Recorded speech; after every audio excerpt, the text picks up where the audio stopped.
7월 22일 목요일 새벽 기도회를 주님께 올려드리겠습니다. 사도신경으로 우리 신앙을 고백하시겠습니다. 나는 전능하신 아버지 하나님 천지의 창조주를 믿습니다.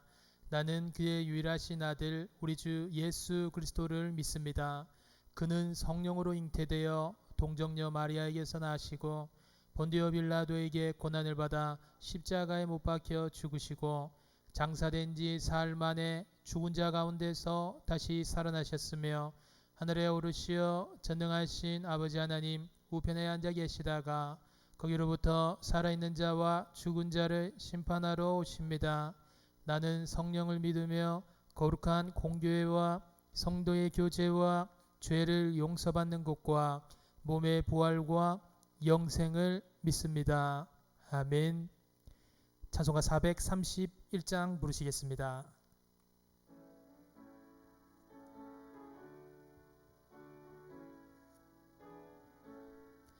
주 안에 기쁨이네 주 안에 살자 주 안에 평안 있네 주 안에 살자 불안이 연기처럼 스며들어도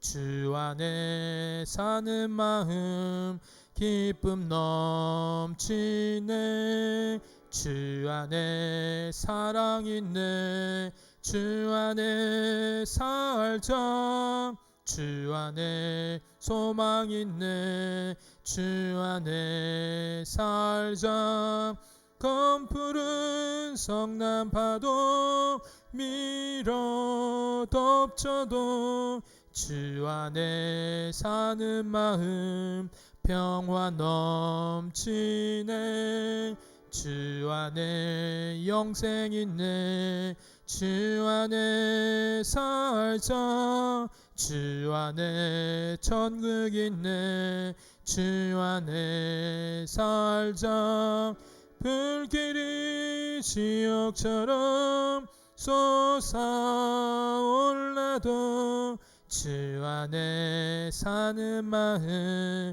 생명 넘치네. 아멘. 주님께서 주시는 말씀은 갈라디아서 5장 16절에서 26절까지 말씀입니다. 갈라디아서 5장 16절에서 26절까지 말씀입니다.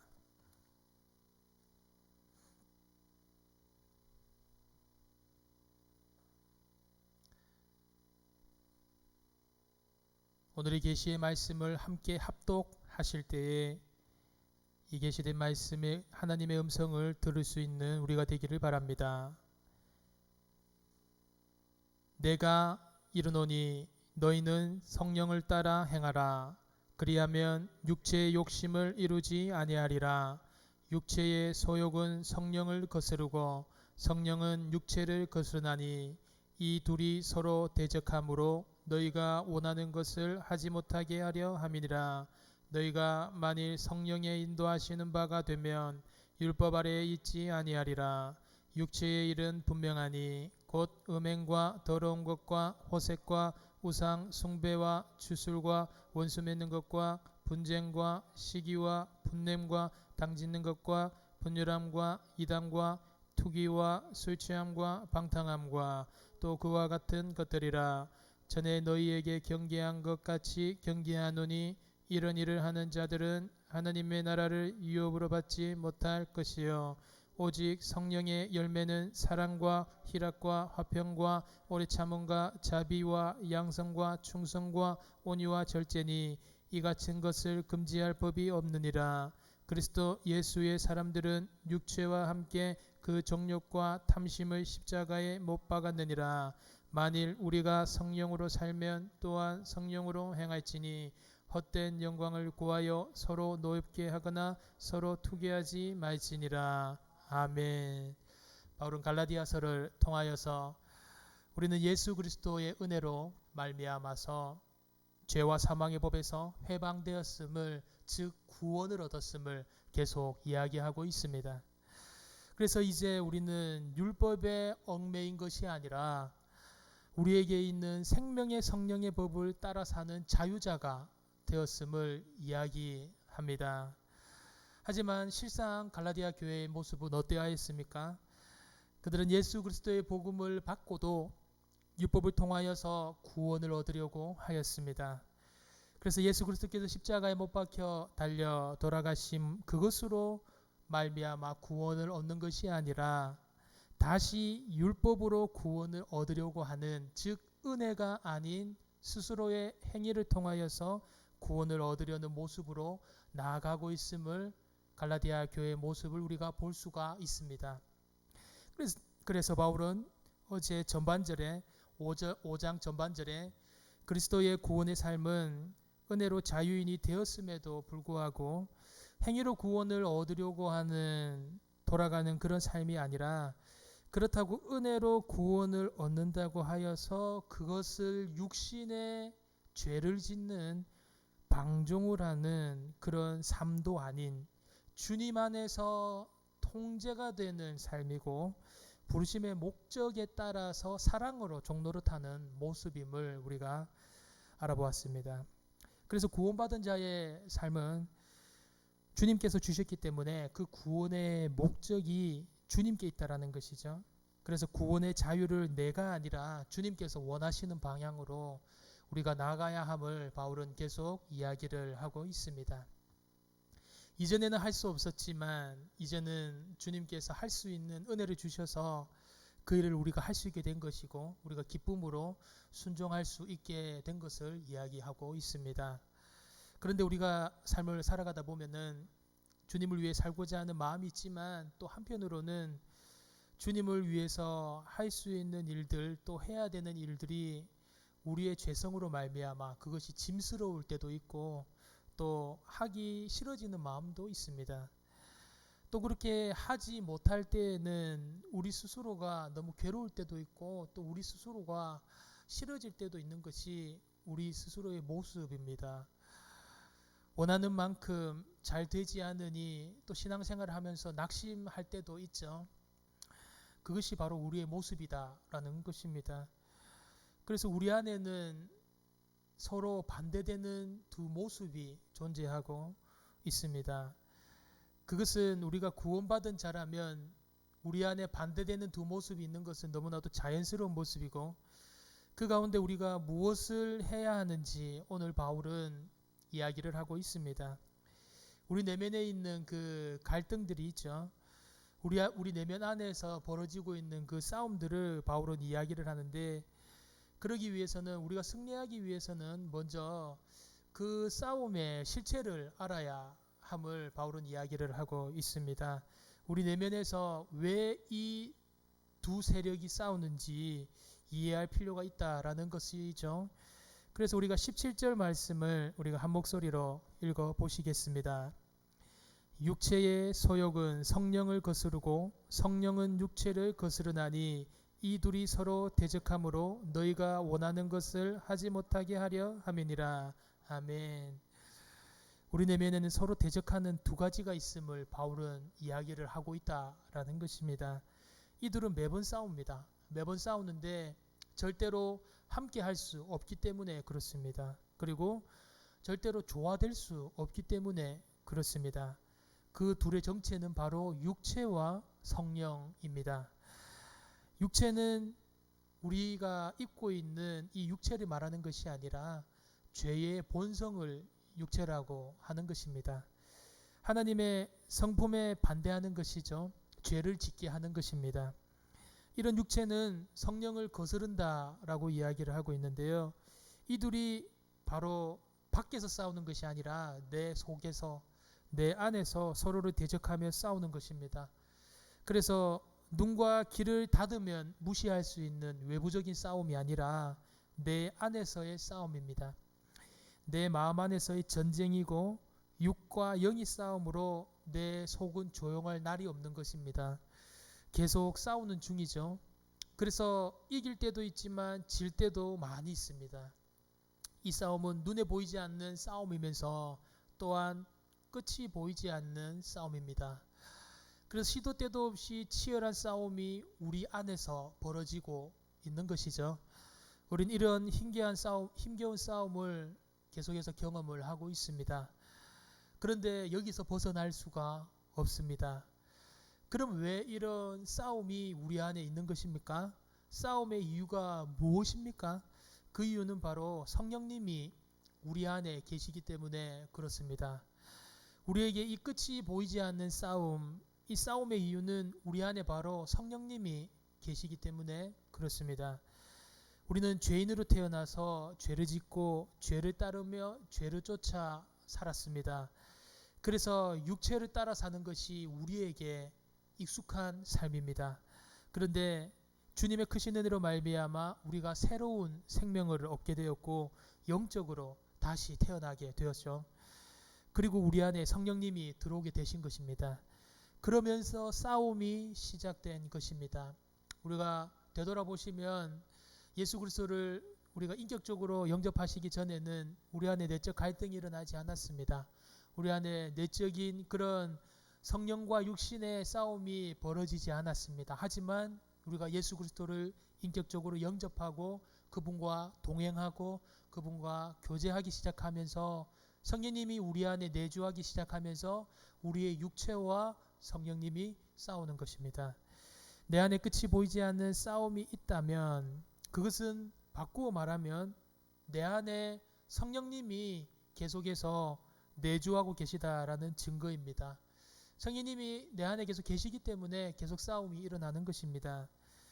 그래서 우리가 예수 그리스도의 복음을 믿는 이 땅 가운데에서 우리가 계속 사는 동안에는 육신의 몸을 입고 사는 동안에는 싸움을 피할 수가 없어서 괴롭고 힘들지만 이 싸움은 내가 살아있음을 깨닫게 되는 일이기도 합니다. 내 안에 싸움이 있다라는 것은 내 영혼이 살아있다라는 증거이고 내 안에 성령님이 있다라는 증거이기 때문에 그렇습니다. 그래서 성령님이 없다면 싸움도 없습니다. 싸움이 없다면 성령님도 없다라는 것이죠. 우리가 처음 믿을 때 성령님께서 우리 안에 들어오셨고 그분의 뜻대로 우리를 새롭게 만드셨습니다. 죄로 오염된 우리의 마음에 성령님이 내주하셔서 오염된 우리의 마음을 깨끗하게 하시면서 내 삶에서 죄를 몰아내셨던 것입니다. 그리고 내 마음이 죄와 싸워서 이기게 하시려고 지금도 계속해서 역사하고 계십니다. 지금도 계속해서 나와 함께 싸우고 계십니다. 그래서 우리에게 끝이 보이지 않는 그 싸움의 이유는 바로 내 안에 성령님께서 내주하고 계시기 때문에 그렇습니다. 그럼 우리가 왜 우리 안에서 싸움이 일어나는지 그 이유를 이제 알았다면 이제 우리가 어떻게 이 싸움에서 이길 수 있는지도 알아봐야 할 것입니다. 오늘 바울은 싸움에서 이기는 것을 이렇게 이야기를 하고 있습니다. 우리가 16절 말씀을 한 목소리로 읽어보시겠습니다. 내가 이르노니 너희는 성령을 따라 행하라. 그리하면 육체의 욕심을 이루지 아니하리라. 아멘. 오늘 성경에서 말하는 싸움에서 이기는 법은 바로 성령을 따라 행하는 것입니다. 여기 성령을 따라 행하라는 것의 의미는 성령을 따라 동행하라 라는 것입니다. 성령님을 따라 동행하다 보면은 그분에게 발을 맞추어 가다 보면은 우리가 이기게 됨을 이야기한다라는 것입니다. 그렇습니다. 성령님은 우리와 동행하시며 또 우리를 성령님의 방향으로 안내하십니다. 우리가 성령님을 따라 걸으면 그 결과로 육체의 욕심을 이루지 않게 됩니다. 성령님을 따르면 자연스럽게 육체의 영향력은 멀어지게 됩니다. 우리가 성령님을 따르고 가까이 할수록 육체는 힘을 잃고 멀어지게 되는 것입니다. 하지만 그 반대를 우리가 생각해 볼 때 우리가 성령님을 따라 살지 않으면 우리는 육체의 욕구를 따라 살게 됩니다. 싸움에서 지는 것이죠. 마치 시소와 같이 한쪽에 무게를 두고 한쪽에 힘을 기울여 주면 다른 한쪽은 힘을 잃게 되는 원리와 같습니다. 우리가 싸움에서 이기려면 이것을 기억해야 합니다. 성령을 따라 행하면 이길 수 있습니다. 하지만 육신을 따라가면 지는 것입니다. 다른 방법이 있는 것이 아닙니다. 싸움에서 승리하는 한 가지 기술, 싸움에서 이기는 한 가지 방법은 바로 우리가 성령을 따라 살아가는 것입니다. 그럼 우리가 이렇게 질문을 할 수가 있죠. 싸움에 승리하는 방법이 성령을 따라가는, 성령과 동행하는 길이라면 내가 지금 성령을 잘 쫓아가는지 어떻게 알 수가 있습니까? 내가 성령을 따라 잘 살아가고 있는지 어떻게 알 수 있을까요? 그것은 바로 열매로 그것을 알 수 있음을 바울은 이야기를 하고 있습니다. 오늘 바울은 두 가지 대조되는 열매의 목록을 나열하고 있는데요. 먼저 육체의 욕심으로 나타나는 열매와 그 다음으로는 성령의 역사로 나타나는 열매를 대조하고 있습니다. 먼저 육체의 욕심을 따랐을 때 얻는 열매를 이야기합니다. 우리가 19절부터 21절까지 말씀을 한 목소리로 읽어보시겠습니다. 육체의 일은 분명하니 곧 음행과 더러운 것과 호색과 우상숭배와 주술과 원수 맺는 것과 분쟁과 시기와 분냄과 당짓는 것과 분열함과 이담과 투기와 술취함과 방탕함과 또 그와 같은 것들이라. 전에 너희에게 경계한 것 같이 경계하노니 이런 일을 하는 자들은 하나님의 나라를 유업으로 받지 못할 것이요. 아멘. 오늘 바울은 이 항목들을 나열하고 있는데요. 결국 이런 일을 하는 자들은 하나님의 나라를 유업으로 받지 못할 것이라고 경고를 하고 있습니다. 이것은 꼭 우리가 주님의 구원이 다시 되돌아간다라는 의미보다 바울은 그 정도로 이것을 경고하고 있다라는 것입니다. 이 말씀 우리가 다시 한번 더 풀어보면은 누군가에게서 계속 이런 열매가 나타난다면 그 사람은 성령님이 없거나 아니면 성령과 육신의 싸움에서 계속 지는 것이 된다라는 증거가 되는 것이죠. 이렇게 죄에 빠져서 그 죄와 맞서 싸우지 않고 계속해서 육신의 욕심을 낸다면 성령님께서 그 사람을 아직 새롭게 하지 않으셨음을 드러내는 것이라고 바울은 이야기를 하고 강조를 하고 있습니다. 그래서 우리는 바울이 여기서 이렇게 경고를 하고 있는 것에 대하여서 주의를 해야 합니다. 당연히 오늘 이 말씀은 아까 말씀드렸던 것처럼 우리의 구원의 확신을 흔들려고 하는 바울의 말이 아닙니다. 바울은 우리가 가지고 있는 그 안일함에 대하여서 바로잡으려고 하는 것입니다. 그래서 때때로는 내가 육체의 욕심을 따랐을 때 나타나는 결과에 대하여서 우리가 너무나도 쉽게 생각할 때가 있다라는 것이죠. 다른 것을 떠나서 저부터도 그렇습니다. 어차피 구원을 받았으니 짓는 죄와는 그렇게 크게 별 상관이 없지 않나라는 생각을 하면서 그냥 죄를 지을 때도 있습니다. 죄의 무게를 가볍게 여길 때도 있고요. 또 다른 사람들이 미워하고 시기하거나 아니면 삶에서 조금 분내거나 좀 화를 내는 이런 경우는 그렇게 심각하게 생각하지 않을 때도 있습니다. 안 좋은 일을 했지만 그냥 주님께서 용서해 주시려니 하고 넘어갈 때가 있다라는 것이죠. 그래서 저부터도 그렇습니다. 내 마음이 주인이 되어서 내 마음이 아니라고 생각을 하면은 죄를 따르면서도 문제라고 생각하지 않을 때가 많이 있습니다. 하지만 오늘 바울은 경고를 하고 있습니다. 이런 일어난 자들은 하나님의 나라를 유업으로 받지 못한다라는 것을 강력하게 이야기를 하고 있습니다. 이렇게 성령이 없고 하나님 나라에 들어가지 못하는 일임을 이야기하고 있습니다. 그래서 구원을 받은 우리에게 이런 일이 합당하지 않음을 이야기하며 우리는 육체의 열매가 아니라 성령의 열매를 맺어야 함을 이야기를 하고 있습니다. 우리가 22절부터 23절까지 말씀을 성령의 열매가 어떤 것임을 한 목소리로 읽어보시겠습니다.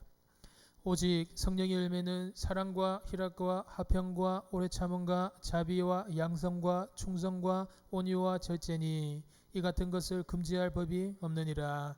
아멘. 우리가 성령을 따라 행하고 또 성령을 쫓아 살아가고 또 성령과 동행하게 되면 성령의 열매가 맺히게 되는데 그것은 바로 하나님께서 의도하셨던 그 모습, 바로 성령의 9가지 열매가 맺히게 됨을 오늘 바울은 이야기를 하고 있습니다.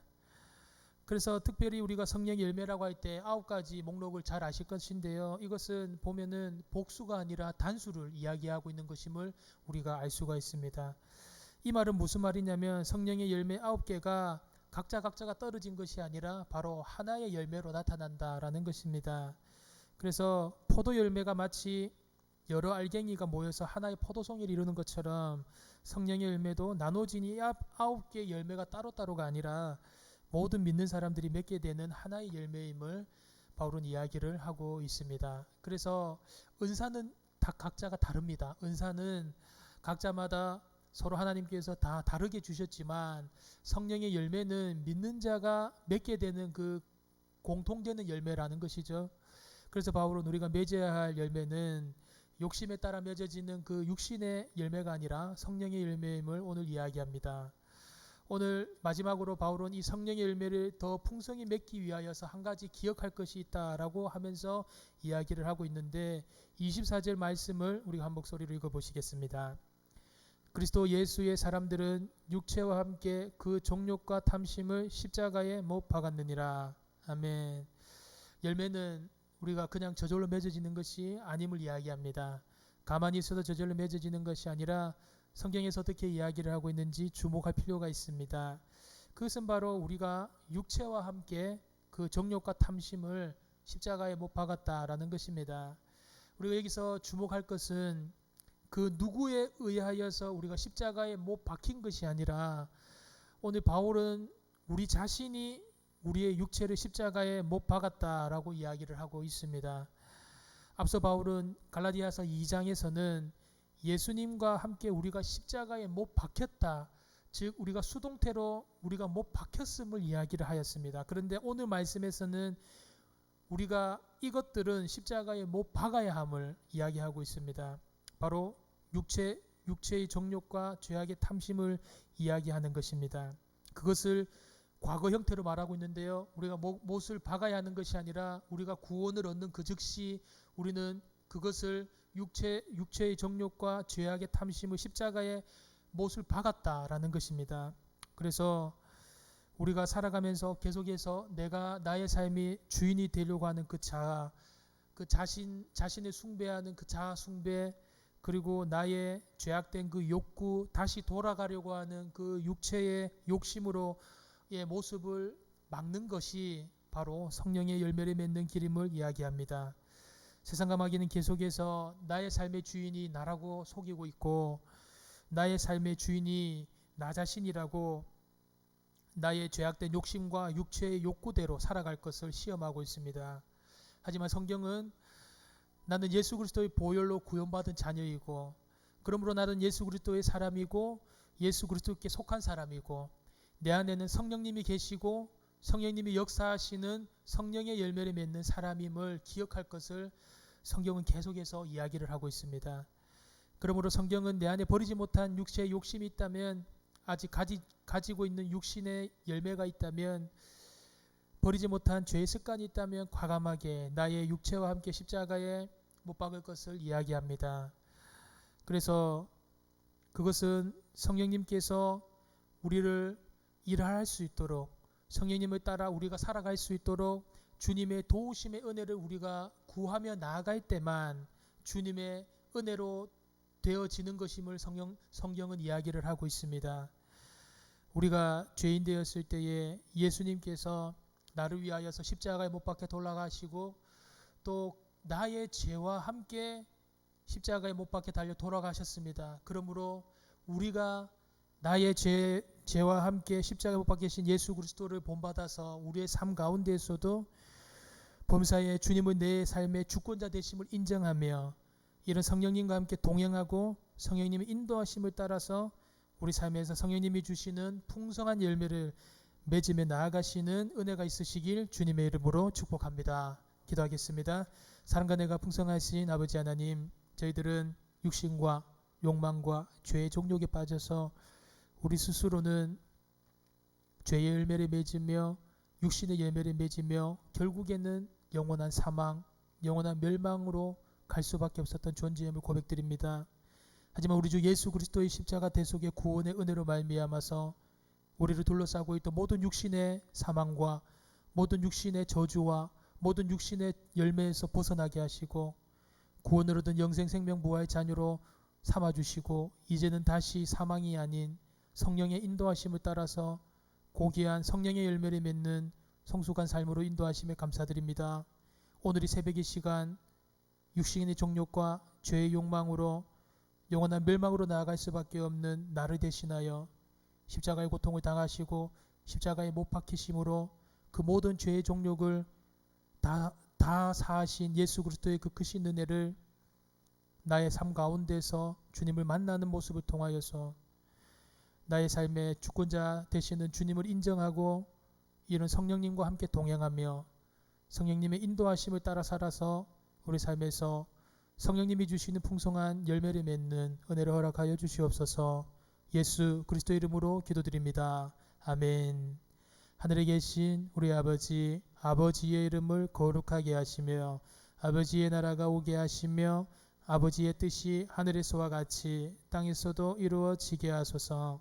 오늘 우리에게 일용할 양식을 주시고 우리가 우리에게 잘못한 사람을 용서하여 준 것 같이 우리 죄를 용서하여 주시고 우리를 시험에 빠지지 않게 하시고 악에서 구하소서. 나라와 권능과 영광이 영원히 아버지의 것입니다. 아멘.